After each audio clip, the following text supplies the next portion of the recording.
Capítulo 4. Minha mãe me ensina a tourear. Arrancamos noite adentro por estradas rurais escuras. O vento golpeava o Camaro. A chuva açoitava o para-brisa. Eu não sabia como minha mãe conseguia ver alguma coisa, mas ela mantinha o pé no acelerador. Toda vez que um relâmpago produzia um clarão, eu olhava para Grover sentado ao meu lado no banco de trás e me perguntava se tinha ficado louco ou se ele estava usando algum tipo de calça felpuda. Mas não, o cheiro era o mesmo que eu lembrava das excursões do jardim de infância para o zoológico infantil. Lanolina como o de lã, o cheiro de um animal molhado de estábulo. Tudo o que pude dizer foi: "Então você e minha mãe se conhecem?" Os olhos de Grover moveram-se rapidamente para o espelho retrovisor, embora não houvesse carro nenhum atrás de nós. "Não exatamente", disse ele. "Quer dizer, nunca nos encontramos pessoalmente, mas ela sabia que eu estava observando você." Observando a mim? Estava de olho em você, cuidando que estivesse bem, mas eu não estava fingindo ser seu amigo, acrescentou apressadamente. Eu sou seu amigo. Hã? O que é você, exatamente?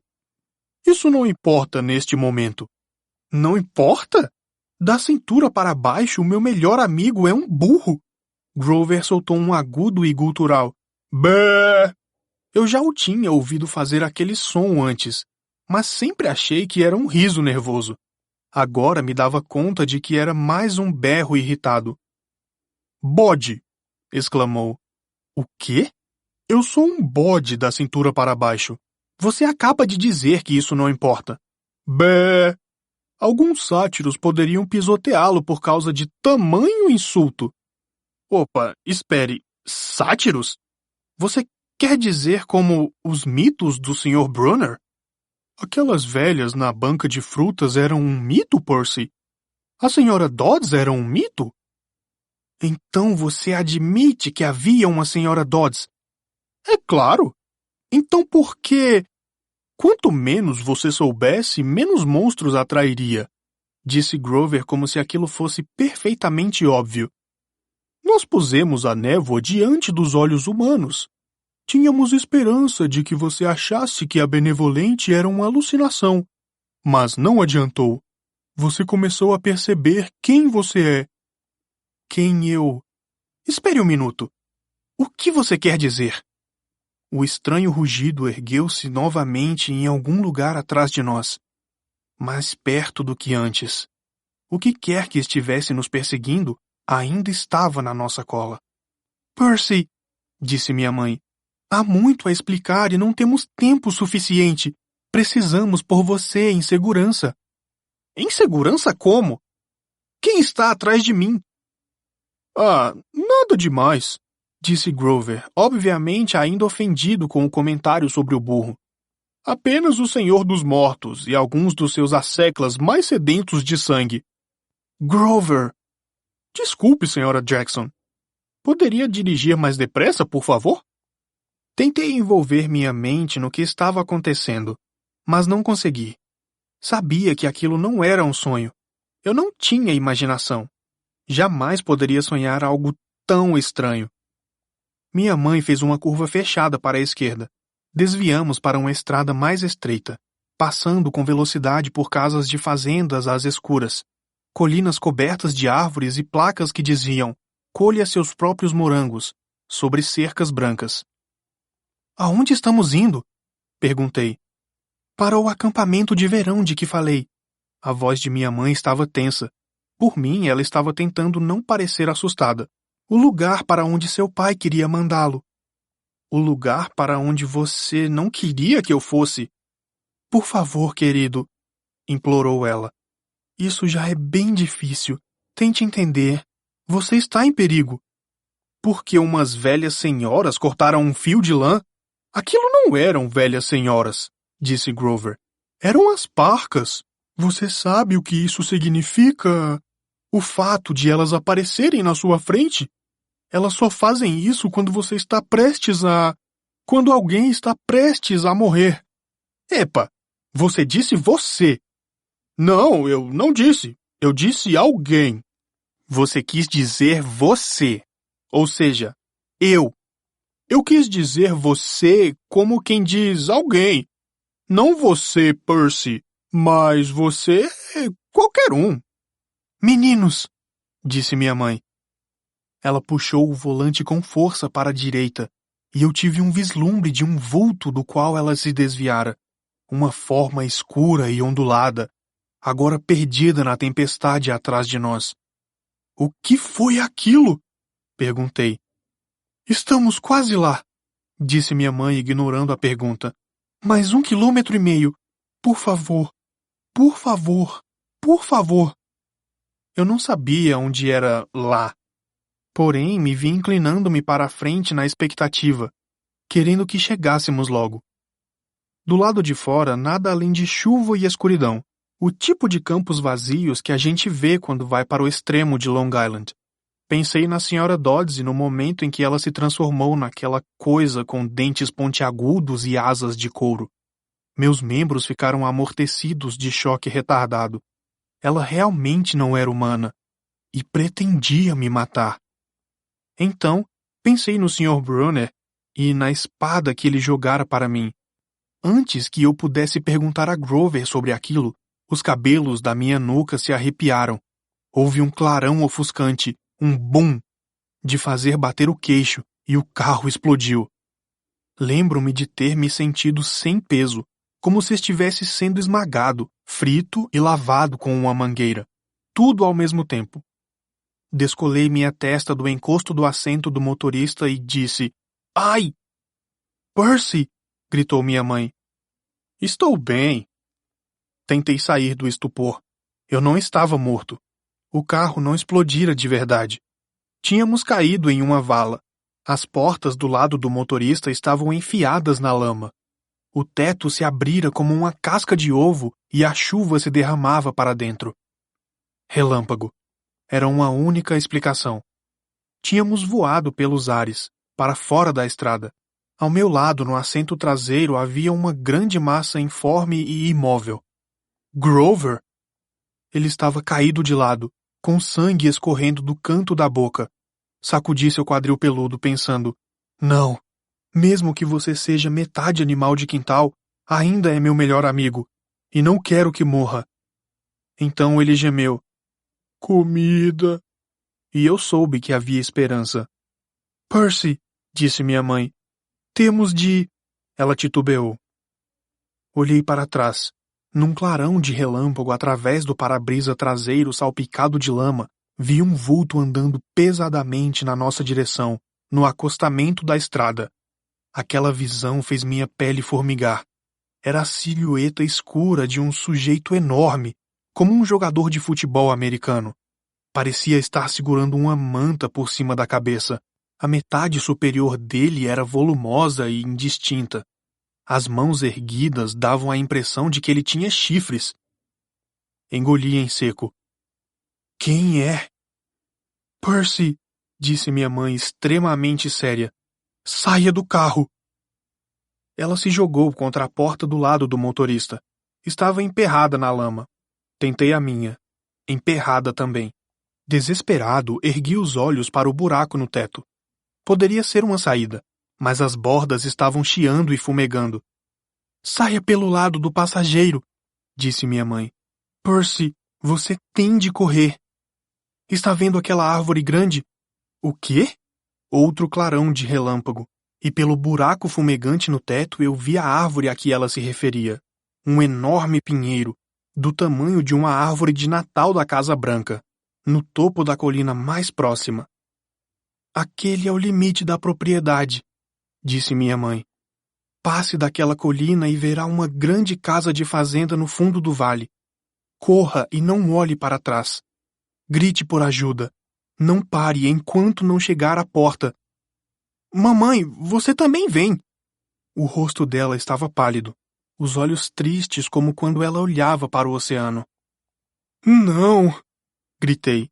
Você vem comigo. Ajude-me a carregar o Grover. Comida, gemeu Grover um pouco mais alto. O homem com a manta na cabeça continuou indo em nossa direção, grunhindo e bufando. Quando ele chegou mais perto, percebi que não podia estar segurando uma manta acima da cabeça, porque as mãos, enormes e carnudas, balançavam ao seu lado.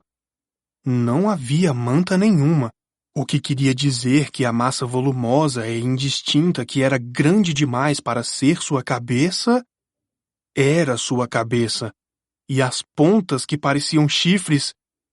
Ele não nos quer, disse minha mãe. Ele quer você.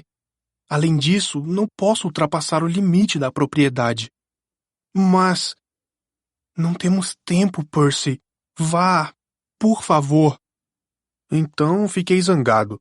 Zangado com a minha mãe, com Grover, o bode, com a coisa chifruda que se movia pesadamente em nossa direção, de modo lento e calculado como um touro.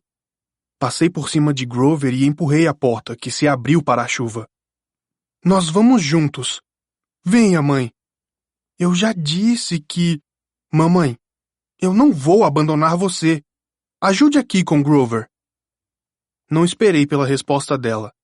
Eu me arrastei para fora do carro, puxando Grover comigo.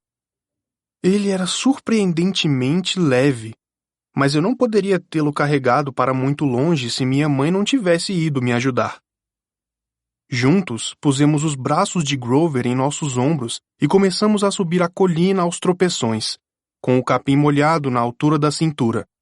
Ao olhar de relance para trás, tive minha primeira visão clara do monstro. Tinha fácil mais de 2 metros, e os braços e pernas pareciam algo saído da capa da revista Músculos. Bíceps e tríceps saltados e mais um monte de outros seps, todos estufados como bolas de beisebol embaixo de uma pele cheia de veias. Ele não usava roupas, a não ser cuecas, branquíssimas, da marca Fruit of the Loom, o que teria sido engraçado não fosse o fato de a parte superior de seu corpo ser tão assustadora. Pelos marrons e grossos começavam na altura do umbigo e iam ficando mais espessos à medida que chegavam aos ombros. Seu pescoço era uma massa de músculos e pelos que levavam à enorme cabeça, que tinha um focinho tão comprido quanto o meu braço, narinas ranhentas com um reluzente anel de bronze, olhos pretos cruéis e chifres, enormes chifres preto e branco, como pontas que você não conseguiria fazer nem num apontador elétrico. Reconheci o monstro muito bem. Tinha sido uma das primeiras histórias que o Sr. Brunner nos contara, mas ele não podia ser real. Pisquei os olhos para desviar a chuva. Aquele é o filho de Pasífae, disse minha mãe. Gostaria de ter sabido antes o quanto desejam matar você. Mas ele é o Não pronuncie o nome, advertiu ela. Os nomes têm poder. O pinheiro ainda estava longe demais, pelo menos 100 metros colina acima. Dei outra olhada para trás. O homem-touro se curvou por cima do nosso carro, olhando pelas janelas. Ou não exatamente olhando. Era mais como farejar, fuçar. Eu não sabia muito bem por que ele se dava a esse trabalho, já que estávamos a apenas 15 metros de distância. Comida? Gemeu Grover. Shhh! Fiz eu. Mamãe, o que ele está fazendo? Não está nos vendo? Sua visão e sua audição são péssimas, disse ela. Ele se orienta pelo cheiro, mas vai perceber onde estamos logo logo. Como que na deixa, o homem-touro bramiu de raiva. Ele agarrou o Camaro de Gabe pela capota rasgada. O chassis rangia e gemia. Ergueu o carro acima da cabeça e atirou-o na estrada. Aquilo se chocou contra o asfalto molhado e deslizou em meio a um chuveiro de fagulhas por cerca de 500 metros antes de parar. O tanque de gasolina explodiu. Nenhum arranhão. Lembrei-me de Gabe dizendo. Ops. Percy, disse minha mãe. Quando ele nos vir, vai atacar. Espere até o último segundo, depois saia do caminho. Ele não consegue mudar de direção muito bem quando já está atacando. Você entendeu? Como você sabe de tudo isso? Estou preocupada com um ataque há muito tempo. Devia ter esperado por isso. Fui egoísta mantendo você perto de mim. Mantendo-me perto de você? Mas... Outro bramido de raiva e o homem-touro começou a subir pesadamente a colina. Tinha-nos farejado. O pinheiro estava a apenas mais alguns metros, mas a colina era cada vez mais íngreme e escorregadia, e Grover ficava mais pesado. O homem-touro se aproximava. Mais alguns segundos e estaria em cima de nós. Minha mãe devia estar exausta, mas carregou Grover. Vá, Percy. Vá sozinho. Lembre-se do que eu disse. Eu não queria me separar, mas tive a sensação de que ela estava certa. Era nossa única chance. Pulei para a esquerda, virei-me e vi a criatura avançando em minha direção. Os olhos pretos brilhavam de ódio. Fedia a carne podre. Ele inclinou a cabeça e atacou. Aqueles chifres afiados como navalhas apontados diretamente para o meu peito. O medo no meu estômago me deu vontade de disparar. Mas isso não daria certo. Eu jamais poderia correr mais que aquela coisa. Então fiquei parado. E, no último momento, saltei para o lado. O homem-touro passou por mim a toda como um trem de carga. Depois, bramiu de frustração e se virou. Mas dessa vez não contra mim, mas contra minha mãe, que estava acomodando Grover sobre a grama. Tínhamos chegado ao topo da colina.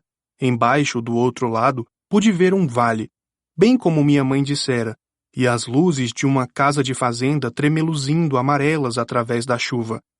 Mas estava a 800 metros de distância. Nunca conseguiríamos chegar lá. O homem-touro roncou, escarvando o chão. Ficou olhando para minha mãe, que recuava lentamente colina abaixo, de volta para a estrada, tentando afastar o monstro de Grover. Corra, Percy! Disse ela. Não posso passar daqui. Corra! Mas fiquei lá parado, paralisado de medo, enquanto o monstro a atacava. Ela tentou sair de lado, como me dissera para fazer, mas o monstro tinha aprendido a lição. Jogou a mão para a frente e agarrou-lhe o pescoço quando ela tentou escapar. Ele a ergueu enquanto ela lutava, chutando e dando murros no ar. Mamãe! Então, com um rugido furioso, o monstro fechou os punhos em volta do pescoço da minha mãe, e ela se dissolveu diante dos meus olhos, fundindo-se em luz, uma forma dourada tremeluzente, como uma projeção holográfica, um clarão ofuscante, e ela simplesmente se foi. Não! A raiva substituiu o medo. Uma nova força ardeu em meus membros. A mesma onda de energia que me veio quando a senhora Dodds mostrou as garras. O homem-touro foi na direção de Grover, que estava deitado na grama, indefeso. O monstro se curvou, fungando meu melhor amigo como se estivesse prestes a erguê-lo dali e fazê-lo se dissolver também. Eu não podia permitir aquilo. Tirei minha capa de chuva vermelha. Ei! Gritei, agitando a capa e correndo para um lado do monstro. Ei, estúpido! Monte de carne moída! O monstro virou-se para mim sacudindo seus punhos carnudos. Eu tive uma ideia boba, porém, melhor do que não pensar em nada. Encostei as costas no grande pinheiro e agitei a capa vermelha na frente do homem-touro, pensando em pular fora do caminho no último momento. Mas não foi assim que aconteceu. O homem-touro atacou depressa demais, os braços estendidos para me agarrar qualquer que fosse o lado para onde eu tentasse me esquivar. O tempo começou a passar mais devagar. Minhas pernas travaram. Eu não podia pular para o lado. Assim, saltei direto para cima. Usando a cabeça da criatura como trampolim, girei o corpo no ar e caí sobre seu pescoço. Como eu fiz aquilo? Não tive tempo para descobrir. 1 milissegundo depois, a cabeça do monstro chocou-se contra a árvore, e o impacto quase fez meus dentes saltarem da boca. O homem-touro cambaleou de um lado para outro, tentando se livrar de mim. Segurei com força em seus chifres para não ser arremessado. Os trovões e os relâmpagos ficavam mais fortes. A chuva caía em meus olhos. O cheiro de carne podre queimava minhas narinas. O monstro se sacudia e corcoveava como um touro de rodeio. Poderia simplesmente ter chegado para trás e me esmagado completamente na árvore. Mas eu começava a perceber que aquela coisa só tinha uma direção: para frente. Enquanto isso, Grover começou a gemer na grama. Quis gritar para ele ficar calado, mas do jeito que estava sendo jogado de um lado para o outro, se abrisse a boca, deceparia minha própria língua com uma mordida. Comida! Gemeu Grover. O homem-touro virou-se para ele, escarvou o chão novamente e se preparou para atacar. Pensei em como ele havia espremido a vida para fora de minha mãe, como a fizera desaparecer num clarão de luz, e a raiva me abasteceu como um combustível de alta potência. Agarrei um dos chifres com ambas as mãos e puxei para trás com toda a minha força. O monstro se retesou, soltou um grunhido de surpresa e então, plec! O homem-touro berrou e me atirou pelos ares. Aterrissei de costas na grama. Minha cabeça bateu contra uma pedra. Quando me sentei, minha visão estava embaçada. Mas eu tinha um chifre nas mãos. Um osso partido do tamanho de uma faca. O monstro atacou. Sem pensar, rolei para o lado e me levantei de joelhos. Quando ele passou a toda velocidade, enterrei o chifre quebrado bem na lateral de seu corpo, logo abaixo da caixa torácica peluda. O homem-touro urrou em agonia. Debateu-se, rasgando o peito com suas garras, e depois começou a se desintegrar, não como minha mãe, em um clarão dourado, mas como areia se esfarelando, carregada pelo vento aos pedaços para longe, do mesmo modo como a senhora Dodds se desintegrara. O monstro se fora. A chuva tinha parado. A tempestade ainda rugia, mas somente à distância. Eu cheirava gado e meus joelhos tremiam. Minha cabeça parecia que ia se partir ao meio. Estava fraco, assustado e tremia de tristeza. Acabara de ver minha mãe se desvanecer.